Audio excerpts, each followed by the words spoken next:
Hey everyone, आज हम discuss करेंगे कार्य, शक्ति और ऊर्जा, वर्क, पावर और एनर्जी।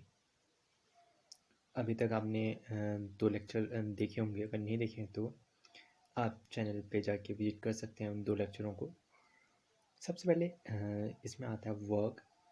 वर्क होता क्या है? कार्य। आप कोई भी काम करते हो, जैसे कोई क्रिया करते हो, पढ़ना, लिखना, चलना, बोलना, गाना, सब अपने आप में एक वर्क है। तो इसमें कोई दिशा की ज़रूरत तो नहीं पड़ती, कोई डायरेक्शन नहीं चाहिए होता। तो जिसमें डायरेक्शन नहीं चाहिए होता है वो कौन सी क्वांटिटी होती है? स्केलर क्वांटिटी होती है। वेक्टर क्वांटिटी में मैग्नीट्यूड के साथ क्या चाहिए होता है? डायरेक्शन चाहिए होती है, बट स्केलर में ओनली मैग्नीट्यूड नॉट डायरेक्शन। तो वर्क, चलना, बोलना, गाना, कुछ भी आप वर्क कर रहे हो, वो एक क्रिया कर रहे हो, तो वर्क कैसी क्वांटिटी होगी? स्केलर क्वांटिटी होगी।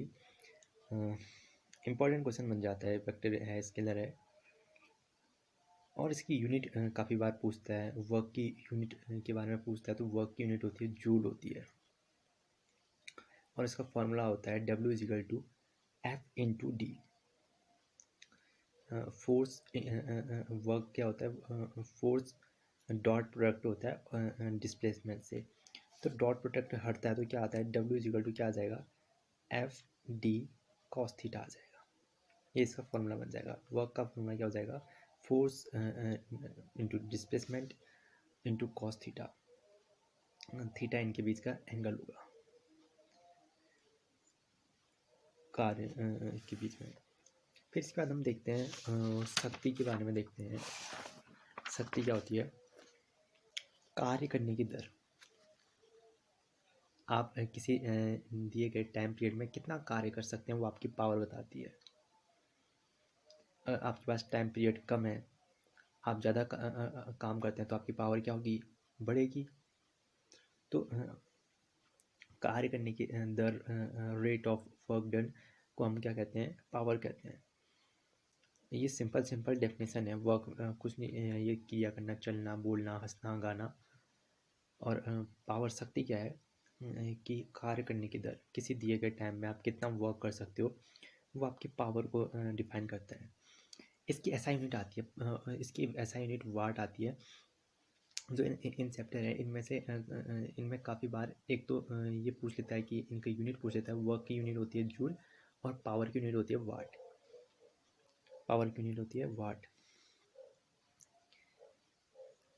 इसी में एक आता है 1 किलो वाट। ये भी काफ़ी बार एग्जाम में आया हुआ है। 1 kilo watt hour, kilo watt घंटा आया हुआ है। इसकी वैल्यू क्या आती है? 3.6 इंटू 10⁻6 जूल। ये बहुत बार एग्जाम में आ चुका है, उम्मीद करेंगे कि इस बार भी आए। 1 किलो वाट आवर की वैल्यू क्या होती है? 3.6 इंटू 10⁻6 जूल। ये इसकी वैल्यू होती है। तो वर्क और पावर हमने देख लिया। अब हम तीसरी चीज़ देखेंगे, इसकी एनर्जी। एनर्जी क्या होती है? कार्य करने की क्षमता, कि कितना काम कर सकते हैं। ऐसा कहेंगे ना, मैं 10 मिनट पढ़ता हूँ तो 10 मिनट की क्षमता है इसकी। 1 घंटा पढ़ते हो तो 1 घंटे की क्षमता है। 10 घंटे पढ़ते हो 10 घंटे की क्षमता है। इतनी एनर्जी, किसी चीज़ के लिए आपकी क्षमता ही उसकी एनर्जी डिफाइन करती है। ठीक है, आप कोई भी चीज़ कितने भी समय में करो, किसी कार्य को करने की आपकी जो क्षमता होगी वही एनर्जी को डिफाइन करती है। तो इसमें भी कोई डायरेक्शन नहीं चाहिए, तो ये भी क्या हो जाएगी? स्केलर क्वांटिटी हो जाएगी। स्केलर क्वांटिटी हो जाएगी।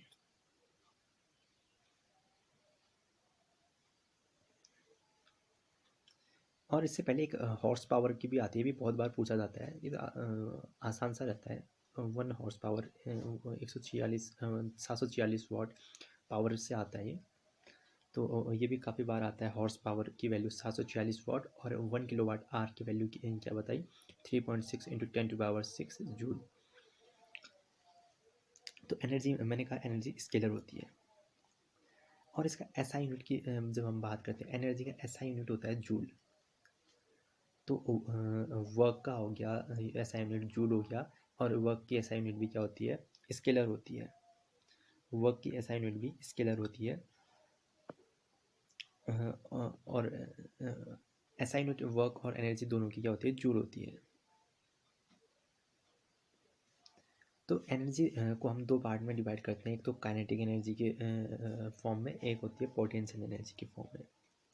काइनेटिक एनर्जी क्या होती है, जो गति के कारण होती है, ठीक है। किसी वस्तु में जो गति मोशन होता है, मोशन के कारण जो फॉर्म होती है एनर्जी, उसको हम गतिज ऊर्जा कहते हैं। तो इसका फॉर्मूला आ जाता है half M V square, K equal to half M V square, ठीक है, मास इंटू वेलोसिटी। और पोटेंशियल एनर्जी ठीक इसी का उल्टा, ये अगर गति के कारण उत्पन्न एनर्जी होती है, तो ये होती है रेस्ट के कारण, किसी वस्तु की स्थिति के कारण उत्पन्न हुई एनर्जी। तो P E is equal to क्या हो जाता है, M G H. P E is equal to क्या आ जाएगा, एम जी एच मास, ये एक्सलेशन हो गया, ग्रेविटी गुरुत्व जनित त्वरण हो गया, और ये हाइट हो गया, मास हो गया, और ये ग्रेविटी हो गई, और ये क्या हो गया, हाइट हो गया, पी की वैल्यू, और के की value half M V square हो गया।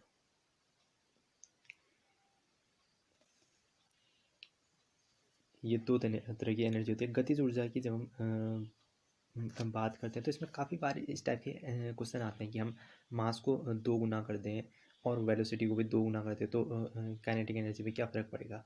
कर दीजिए आप मास को दो गुना, इस टाइप के क्वेश्चन बनते हैं ये एग्ज़ाम में। मास को 2m रख दीजिए, बस आपको ये फॉर्मूले होने चाहिए, और v की जगह 2v रख दीजिए।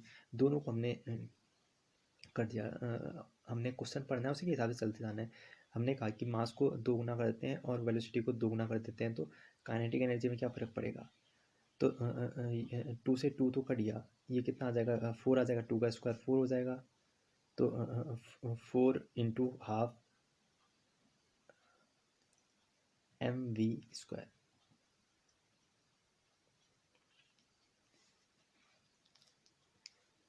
नहीं 2 ही आएगा शायद मेरे हिसाब से, 8 आएगा, 8 आएगा। 4 इंटू 2 करेंगे, हाफ तो वैसे ही रहेगा ना, हमने हाफ एम वी स्क्वायर को बनाना है, ये हमारी काइनेटिक एनर्जी है, ये उसके हिसाब से देंगे ना हम। हाफ आया 2m इंटू 2v स्क्वायर। सबसे पहले हमने इसको अलग से निकालना है, हाफ एम वी स्क्वायर को। तो यहाँ से 2 बाहर ले गए हम, और ये 2 का स्क्वायर भी बाहर आ जाएगा, ये 4 आ जाएगा, 4 इंटू 2 8 टाइम्स हो जाएगा काइनेटिक एनर्जी। तो इस तरह से क्वेश्चन बनते हैं काइनेटिक एनर्जी में। आप बस क्वेश्चन को पढ़ना है, और उसी हिसाब से आपको करना है। और ये क्वेश्चन ये देख लेते हैं कि 1 kg 4 kg द्रव्यमान के दो पिंडों का संवेग समान है, तो उनकी गतिज ऊर्जाओं का अनुपात कितना होगा। तो कह रहा है मोमेंटम तो बराबर है, ठीक है, दो मास दे रखे हैं, उनके मोमेंटम बराबर है, तो काइनेटिक एनर्जी ये फर्स्ट वाले के लिए, और काइनेटिक कितना आ जाएगा, हाफ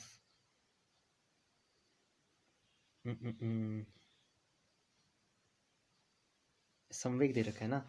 एक चीज़ और देख लो आप, जो ये पोटेंशियल एनर्जी और काइनेटिक एनर्जी के बीच का रिलेशन बताता है, वो फॉर्मूला भी मैं बता देता हूँ। काइनेटिक एनर्जी होता है पी स्क्वायर, संवेग का स्क्वायर, मोमेंटम का स्क्वायर अपॉन में 2m। काइनेटिक एनर्जी क्या होता है, मोमेंटम का स्क्वायर होता है, ये फॉर्मूला याद कर लीजिएगा। Kinetic energy is equal to P square upon में 2m। ये फॉर्मूला क्या बताता है, गतिज ऊर्जा और स्थितिज ऊर्जा के बीच में रिलेशन बताता है, K E is equal to P square upon 2m। अब ये देखिए, अभी कह रहा है कि संवेग बराबर है, तो पी तो वैसे ही रहेगा, और मास दे रखा है पी स्क्वायर अपॉन 2m कह रहे थे हम, 2m1 कर देते हैं, और नीचे पर ये पी स्क्वायर वैसे ही रहेगा, संवेग बराबर है, तो ये कितना आ जाएगा, 2m2 आ जाएगा। पी स्क्वायर से पी स्क्वायर चले गया, 2 से 2 चले गया, तो m2 ऊपर आ जाएगा, m1 नीचे आ जाएगा। m2 की वैल्यू कितनी है, दूसरे मास की वैल्यू 4 है और पहले मास की वैल्यू 1 है अपॉन में ke2 का स्क्वायर। तो अनुपात निकल गया ke1 ke2 4:1 आ जाएगा। इस तरह से बनाना होता है। आपको बस ये काइनेटिक और एनर्जी का ये फॉर्मूला पता होना चाहिए, ke=p²/2m।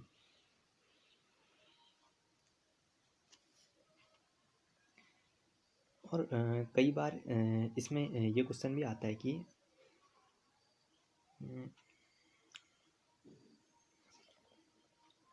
एक वृत्ताकार पथ है। ये बहुत बार क्वेश्चन आता है, ये बहुत बार क्वेश्चन आता है, बहुत बड़ा करके देता है। वृत्ताकार पथ पर किया गया कार्य, आप इतना समझ लें, वृत्ताकार पथ पर अगर कोई कार्य करेंगे तो फोर्स और डिस्प्लेसमेंट के बीच में क्या होगा, एंगल कितना बनेगा, 90 डिग्री का बनेगा।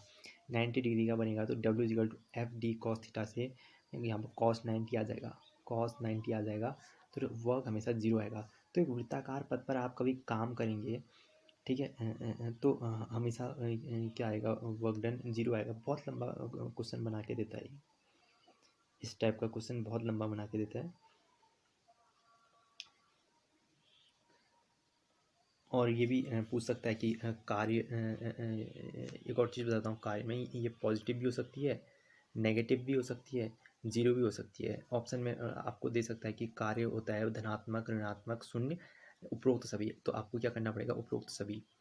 कार्य धनात्मक भी हो सकता है, ऋणात्मक भी हो सकता है और शून्य भी हो सकता है। शून्य किस तरह से होगा, जैसे आप किसी दीवार को धक्का देते हैं, किसी दीवार को धक्का देते हैं और वो विस्थापित नहीं हो पाती है। किसी दीवार को धक्का देने पर अगर वो विस्थापित नहीं हो पाती है तो वर्क डन क्या हो जाएगा, 0 हो जाएगा। वर्क डन क्या हो जाएगा, 0 हो जाएगा।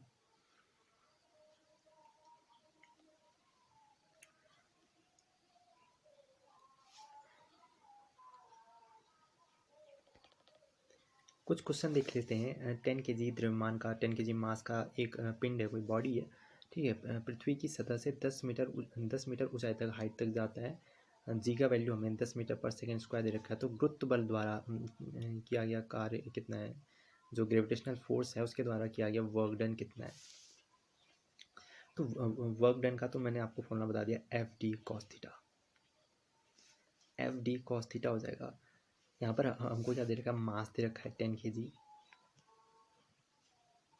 और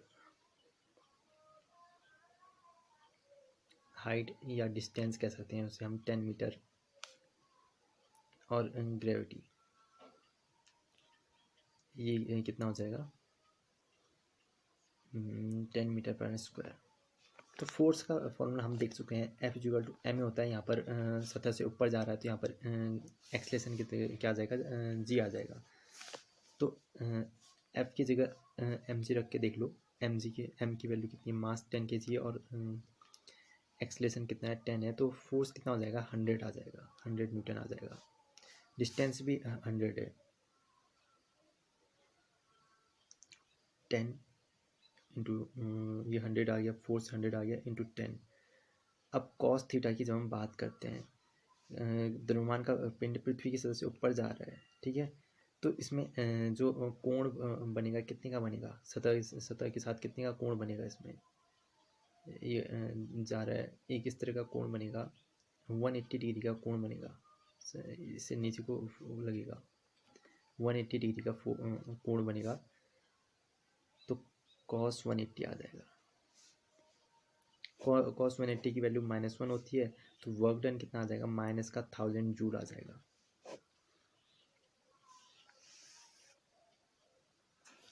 एंगल इसमें 180 डिग्री का बनेगा।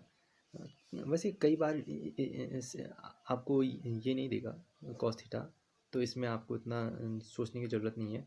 आपको बस इसका मान बताना होगा, वर्क डन कितना होगा। फोर्स की वैल्यू हम ऐसे निकाल सकते हैं m/g करके, और डिस्टेंस आपको पता ही है। एंगल वाला कॉन्सेप्ट यहाँ पर यूज होगा। 5 न्यूटन का एक बल फोर्स दे रखा है, 5 न्यूटन दे रखा है, फोर्स 5 न्यूटन दे रखा है, डिस्प्लेसमेंट दे रखा है 10 मीटर, और वर्क दे रखा है कितना, 25 जूल। अब फोर्स और डिस्प्लेसमेंट के बीच का एंगल पूछ रहा है, तो लगा दो अपना formula, FD cos theta. Work है 25, फोर्स है 5, डिस्टेंस है 10 कॉस थीटा। 5 से 5 टाइम जाएगा, ये 2 टाइम जाएगा, cos theta is equal to half आ जाएगा। हाफ किस में वैल्यू होती थी कॉस की, theta is equal to 60 degree पे। 60 डिग्री पे कॉस की वैल्यू कितनी होती है, हाफ होती है। आपको ये छोटी छोटी वैल्यू पता होनी चाहिए। नहीं पता है तो बहुत लोगों को साइन की वैल्यू पता होती है, 0, हाफ, 1/√2, √3/2 और ये 1। ये 0 डिग्री पे, ये 30 डिग्री पे, 45 पे, ये 60 पे और ये 90 पे। कॉस में ठीक इसका उल्टा चलता है, ये 0 पे होती है, ये 30 पे होती है, 45 पे, ये 30 पे, ये 90 पे, ये 60 पे, ये 90 पे। फिर 10 निकालना है तो क्या कर देंगे आप, साइन 0 अपॉन कॉस 0, इस तरह से करके आप, अगर आपको सिर्फ साइन की वैल्यू पता है तो आप बाकी वैल्यू निकाल सकते हैं। तो ये क्वेश्चन समझ गए होंगे। फोर्स हमें दिया गया था, डिस्प्लेसमेंट हमारे पास थी और वर्क डन हमें पता था, तो इस फॉर्मूले की मदद से हमने आराम से ये निकाल दिया। इस तरह का क्वेश्चन भी बन सकता है कि एक कण पर इतना बल लगाकर उसे हमें फोर्स दे रखा है, ये हमारा फोर्स है, न्यूटन में हमें इतना बल लगाकर, इतना फोर्स लगाकर ये फोर्स दे रखा है, और ये डिस्प्लेसमेंट दे रखा है, हमें इतना विस्थापित किया जाता है, डिस्प्लेस किया जाता है, तो बल द्वारा किया गया कार्य कितना होगा।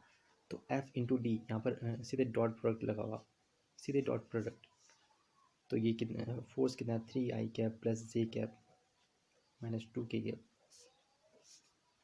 Into D, 3i cap plus 5j cap plus 7k cap. और डॉट प्रोडक्ट आपको पता ही होगा कि आई कैप का आई कैप के साथ होता है, जे कैप का जे कैप के साथ होता है। आई कैप इंटू जे कैप क्या हो जाएगा, 0 हो जाएगा। तो सिर्फ आई कैप का आई कैप के साथ करो कितना हो जाएगा, 9 आ जाएगा, और जे कैप का जे कैप के साथ कितना आ जाएगा, 5 आ जाएगा, और ये के कैप का के कैप के साथ कितना आ जाएगा, 14 आ जाएगा। 9 + 14, 14 - 14, वर्क डन कितना आ जाएगा, 0 आ जाएगा। कभी कभी आपसे ये भी पूछ लेता है कि बल नेतांक का डायमेंशन क्या होगा। बल नेतांक, force constant, force constant of spring, ठीक है। इसका फॉर्मूला होता है F = माइनस का kx होता है। x यहाँ पर लेंथ होती है, तो k का हमें पूछता है, तो F का क्या आ जाएगा, mlt - 2 आ जाएगा, ठीक है। और ये लेंथ है, ये नीचे आ जाएगा, L आ जाएगा, L ऊपर जाएगा, ये कितना आ जाएगा, L को 0 कर देगा, ये L को 0 कर देगा, तो ये बल नेतांक के का कितना आ जाएगा, इसमें डायमेंशन mt - 2। ये काफ़ी बार आता है, इसलिए मैं सब बता देता हूँ। ये बाकी चीज़ आप समझ ही गए होंगे। कोई चीज़ आपको समझ में नहीं आती है तो आप कमेंट कर सकते हैं। तो मिलते हैं आगे, थैंक यू।